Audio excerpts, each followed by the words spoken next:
Hi, Katrina. Thank you for joining me today.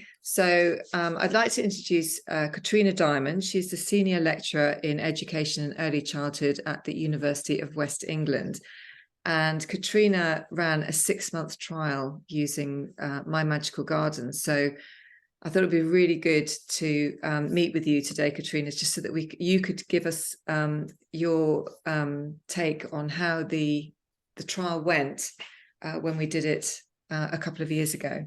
And I don't know if it's worth you just telling a bit about yourself first, your background to how you got to where you are. Yeah. Okay. Hi, Jackie. Yeah. Hi, everyone. Not that I'm a massive fan of the word journey, but there has been some kind of journey in this whole process.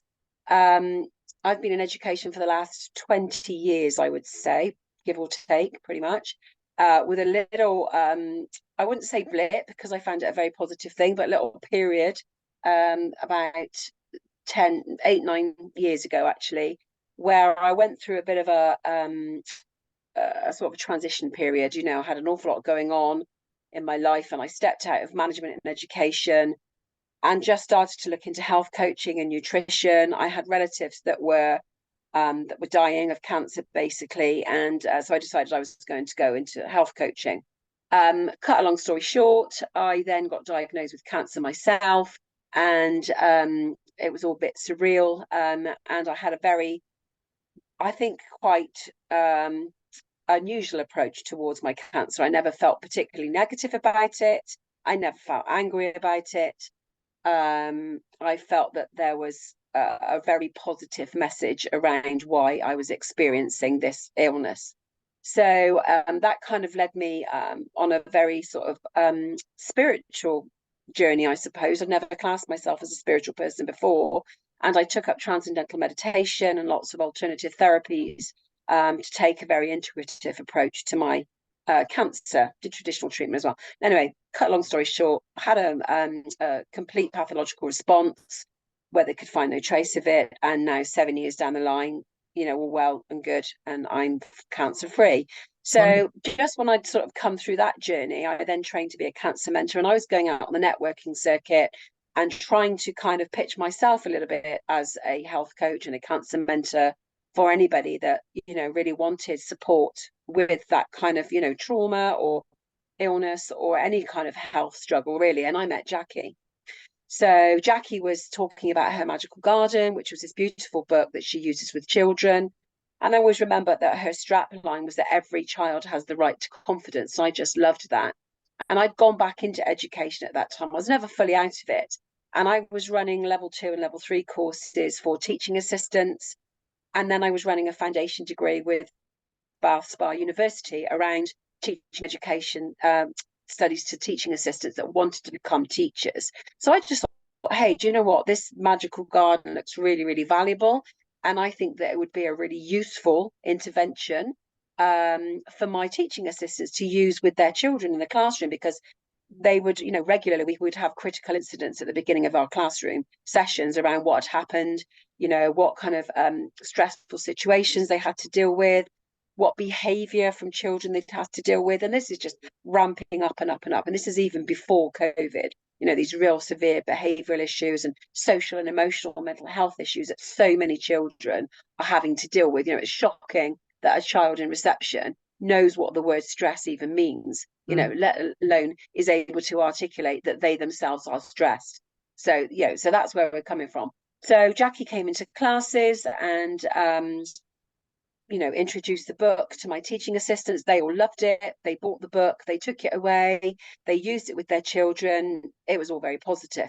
So this is going on for a while. And then I was talking to somebody at Bath Spa University, and they said, well, really to bring it into the kind of, foundation or degree level type arena, it needs to be peer validated. It needs to be validated as a piece of research to kind of evidence that this intervention works. So Jackie and I had a conversation around that, and I just started working at the University of West of England. Hadn't particularly planned to do a research project, but just felt that the magical garden needed to be out there, and there wasn't really anybody else that could do it. So I decided that I would do it. So we embarked on this trial. had a bit of a false start. We did work with a school in Cheddar, which was fantastic. And had really positive feedback around that. And I'm learning more and more the power of this magical garden as an intervention for children that are suffering with trauma, social, emotional, mental health issues. So my own belief in this tool is growing as I'm sort of seeing it working with the children. And my own belief in this kind of meditative practice has grown through my own experience of transcendental meditation, how much it helped me through my health issues. So then COVID hits and everything comes to a blinding halt.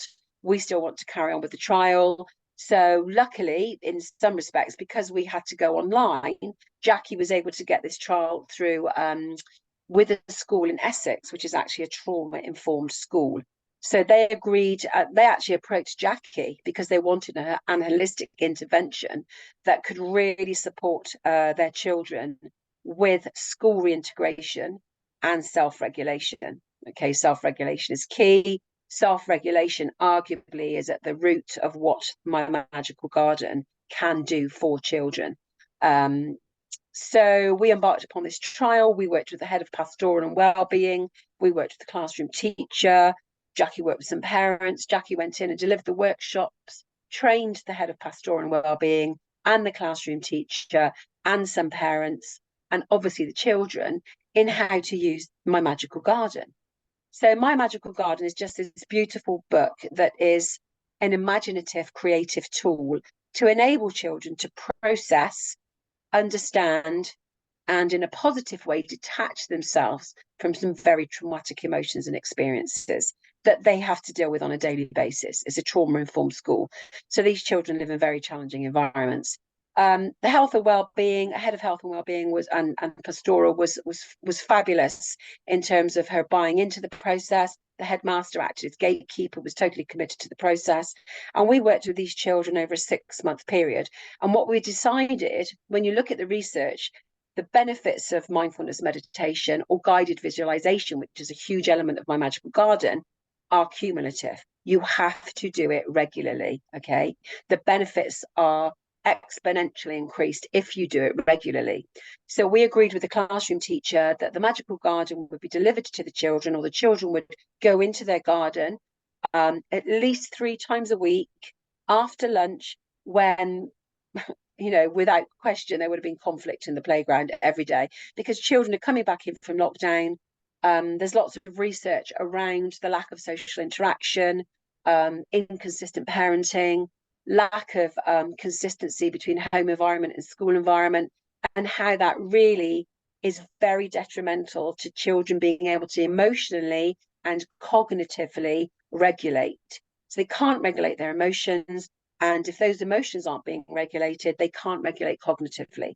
So this catch-up recovery curriculum that was implemented by the government post-COVID with a view to really helping children catch up with their learning because they'd missed so much through lockdown, really focused around these higher cognitive tasks of English, maths and science. Now, when you've got children coming in from a very stressful situation, trying to re-establish these social contracts within their school environment, trying to manage their emotions, trying to re-establish relationships, cognitive learning is just not happening. Forget it.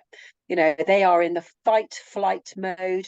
They are in the sympathetic nervous system, the prefrontal cortex, where the higher inhibitory skills, self-regulation skills, control skills, they're just not working. Offline. So you've got this double whammy. So what the magical garden does, and it does it in such a way that the children engage with it almost like they have a deeper knowing that this is just what they need to do, because the magical garden will literally put the children into parasympathetic mode, which is rest or digest state and learning state, and re-engage the prefrontal cortex in a matter of minutes, literally a matter of minutes.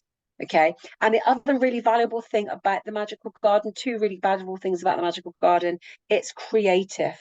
There are huge links between creative activities, the way that those neuromechanisms work, and the ability of creative activities to engage those areas of the brain for cognitive and emotional regulation, and to calm those areas of the brain, like the amygdala, that are really, really responsible for high anxiety activity. So the magical garden enables all those areas of the brains to work together to achieve homeostasis.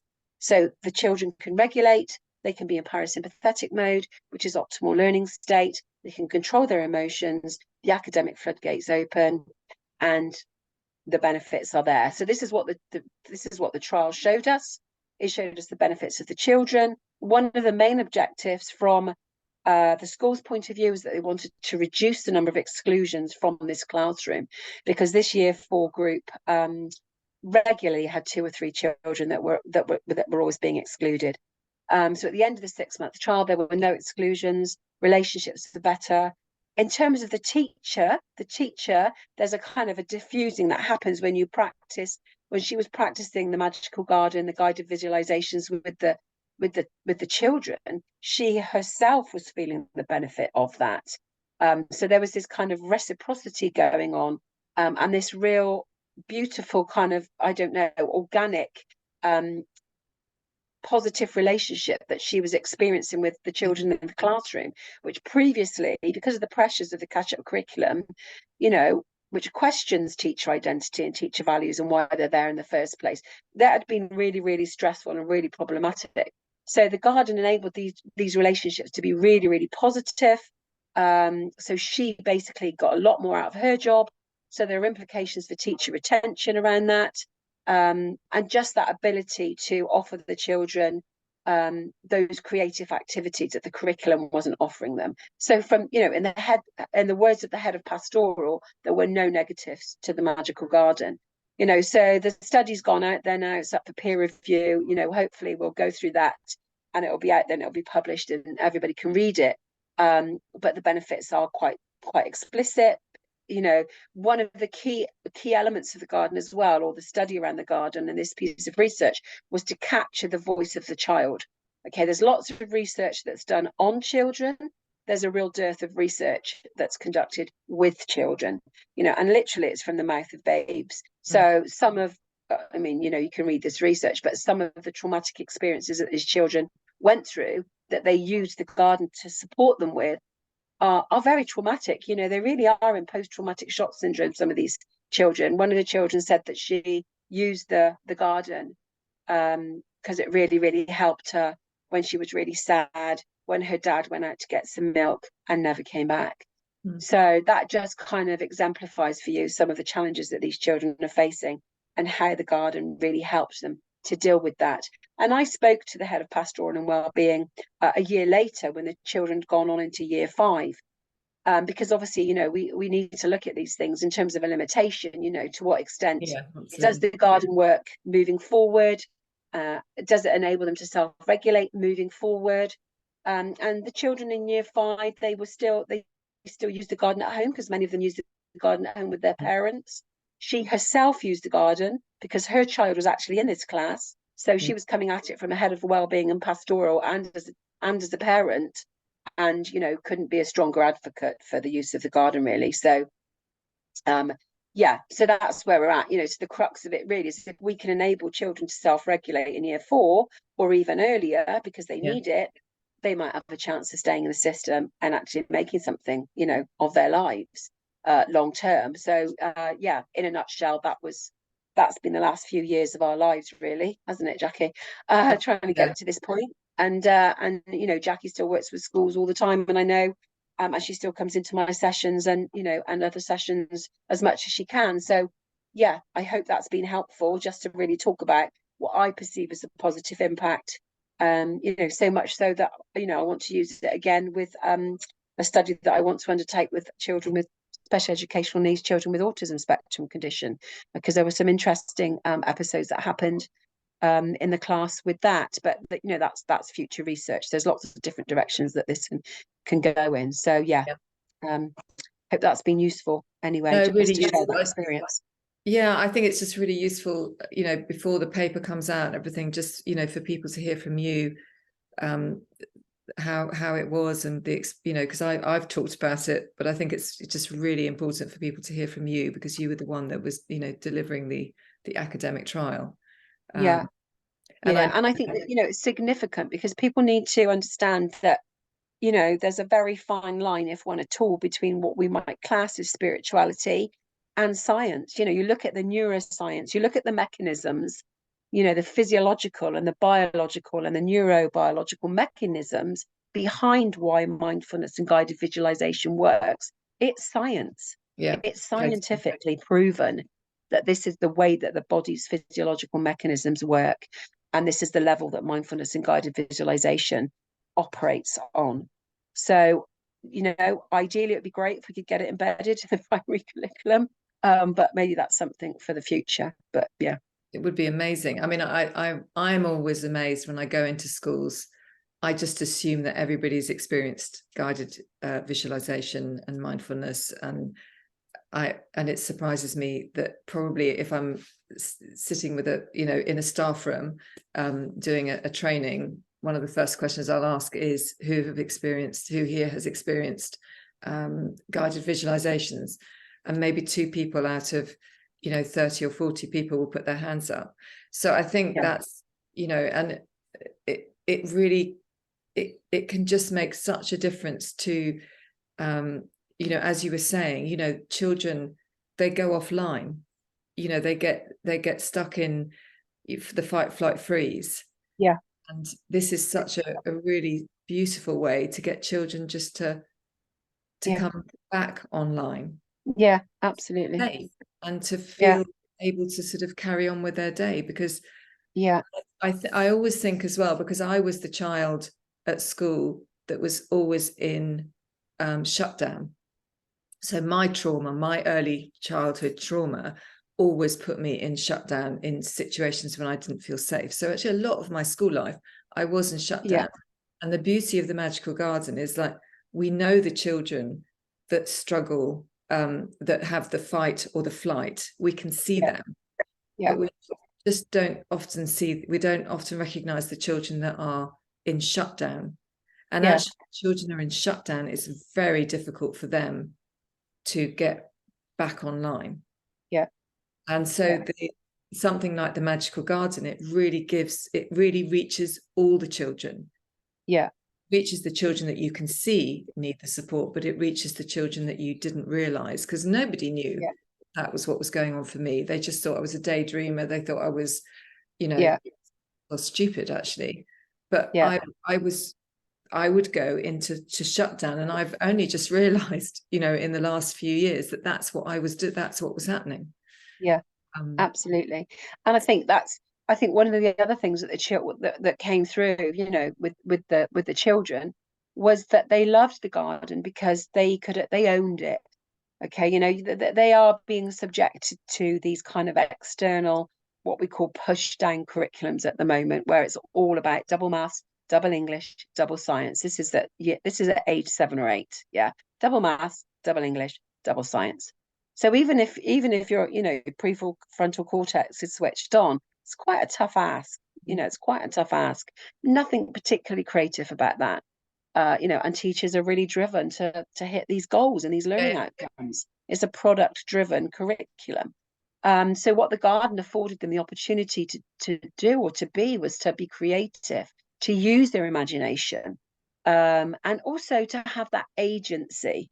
They don't have an awful lot of opportunity to be autonomous or to have that agency. And the garden is an agentic activity.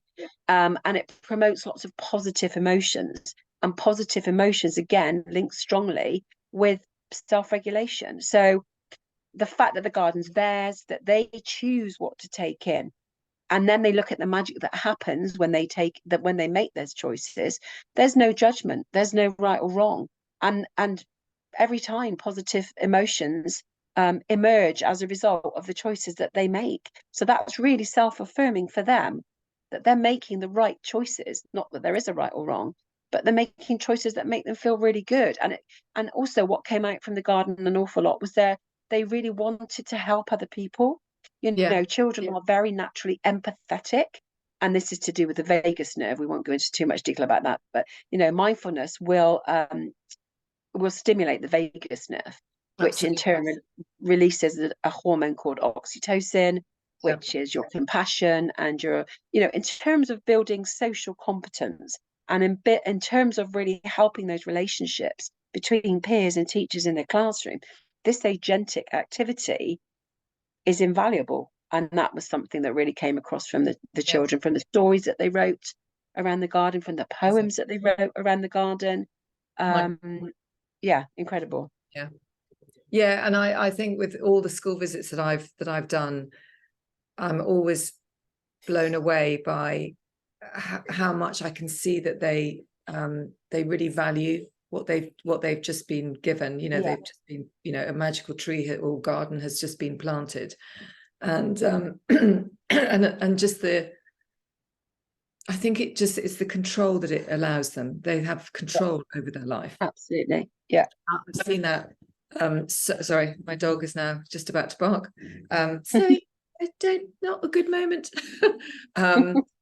Yeah, I think it's just, that's what's been amazing for me when I've seen children just almost light up with that, because they've now got something that's going to help them. Yeah. And Senkos have told me the same things. They can use it for children who are going through grief. Even the grief, not even, but the grief of a pet can be just like overwhelming for a child. Yeah. And Hugely. then might be allowed to talk about it for a year, whatever. But then it might be that people don't really talk about it anymore, but the child, it's still there. And, it can come up with the magical garden, and it has done. And it's really sort of helped. And I won't tell the stories because I'll probably cry if I do. I can always get very emotional. I give, certain examples, so I'm not going to. But yeah, no, it's been lovely seeing the effect it has on children, which is why I keep going, because I can just see how it works. Yeah. Every child should have access to their magical garden.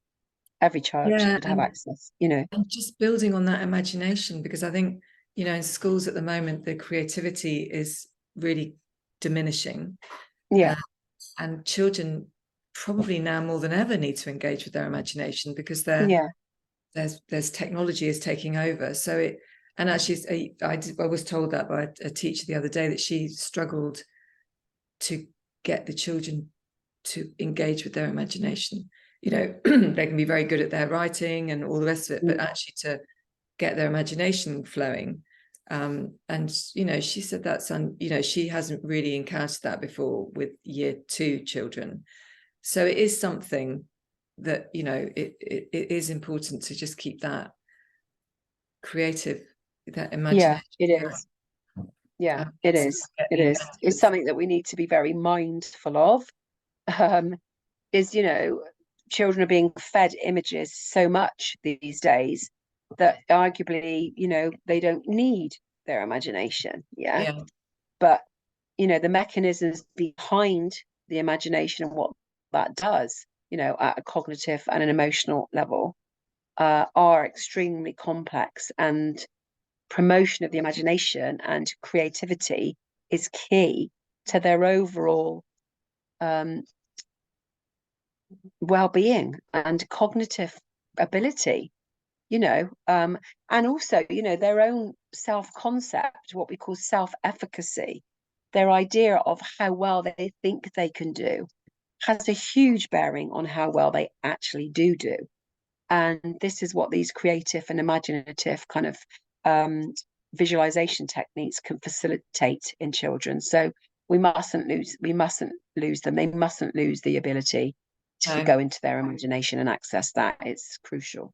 Yeah. And an amazing tool for creative writing, as it turns out. So, I mean, those stories, though, that we got, and the poems, weren't they? Absolutely. Yeah, absolutely. And, another thing that we talk about as well is this concept of self. Mindfulness and guided visualization can actually help to, some children, particularly children that have come through adverse childhood experiences, or ACEs, you may have heard that term, and they did increase through lockdown, unfortunately. But they're stuck in locked ideas of very negative self-identities. It could be because of inconsistent parenting. It could be because of emotional or domestic or substance abuse they might have witnessed with parents, because obviously they're in a very closed environment. But this negative self-concept is obviously very damaging, and it locks them in this fight or flight system again. Whereas mindfulness has the ability to get them to challenge these kind of fixed negative concepts of self through those positive emotions. And again, when you have a more positive concept of self, then you have more optimistic outlook around your ability to perform some of these tasks that you're being continually asked to perform at school. Your self-efficacy and your academic self-concept improves. And we are so test driven in this country. We are assessing our children from day one, and that's a lot of pressure for them, and it gets them to question their own self-efficacy, which they need, that they need moving forward. They need to be confident in themselves, and that self-esteem is crucial to their ability to function in society and participate and feel good about their learning and their school, which is what we want for all of the children. Totally. Yeah. Katrina, thank you so much for No, thanks, Jackie, and keep doing what you do. Yeah, and I'm looking forward to the paper being published. So that's really exciting. Thank you. Nice to see you. Just thank you. And I don't know how to stop the recording. Stop.